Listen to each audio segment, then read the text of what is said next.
So good morning everybody, my self Acharya Vishwant. कुछ question आपसे discuss करूँगा। जैसे हमें कुछ डायमेंशन फार्मूला कैलकुलेट करना है।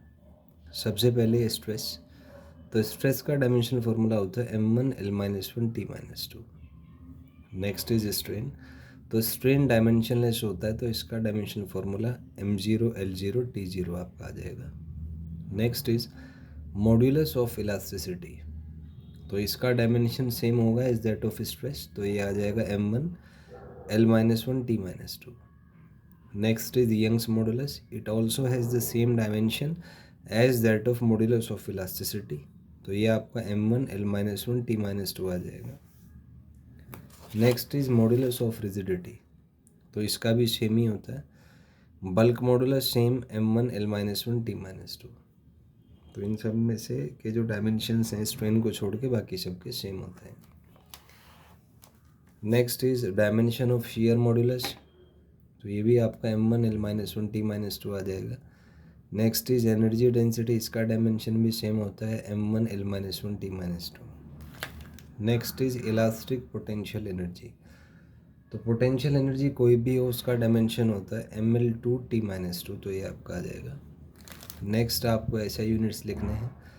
पहला है स्ट्रेस, तो स्ट्रेस का ऐसा यूनिट होगा न्यूटन पर मीटर स्क्वायर, ये आप लिख सकते हैं।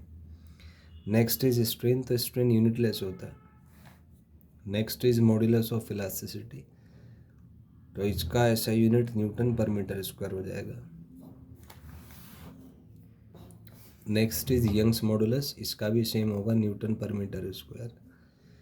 बल्क मॉडुलस, तो बल्क मॉडुलस भी क्योंकि स्ट्रेस अपॉन स्ट्रेन का ही रेशो होता है, और बल्क मॉडुलस का मतलब है वॉल्यूमेट्रिक स्ट्रेस, और वॉल्यूमेट्रिक स्ट्रेन का जो रेशो होगा उसी को अपन बल्क मॉडुलस कहते हैं, तो ये भी आपका न्यूटन पर मीटर स्क्वायर आ जाएगा।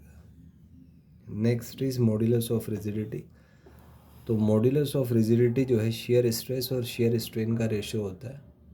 तो स्ट्रेस और स्ट्रेन की डायमेंशंस, क्योंकि शेयर स्ट्रेस का डायमेंशन या ऐसा यूनिट कहें वो भी न्यूटन पर मीटर स्क्वायर होगा, और स्ट्रेन क्योंकि डायमेंशनलेस होती है तो मॉड्यूलस ऑफ रिजिडिटी का जो ऐसा यूनिट होगा वो न्यूटन पर मीटर स्क्वायर ही हो जाएगा।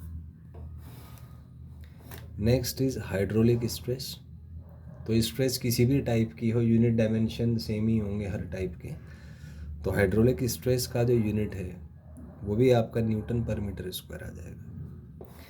नेक्स्ट इज वॉल्यूमेट्रिक स्ट्रेस, तो अगेन क्योंकि स्ट्रेस ही है तो न्यूटन पर मीटर स्क्वायर हो जाएगा। लास्ट इज हाइड्रोलिक स्ट्रेन, तो स्ट्रेन क्योंकि यूनिटलेस होती है तो ये भी आपका यूनिटलेस हो जाएगा।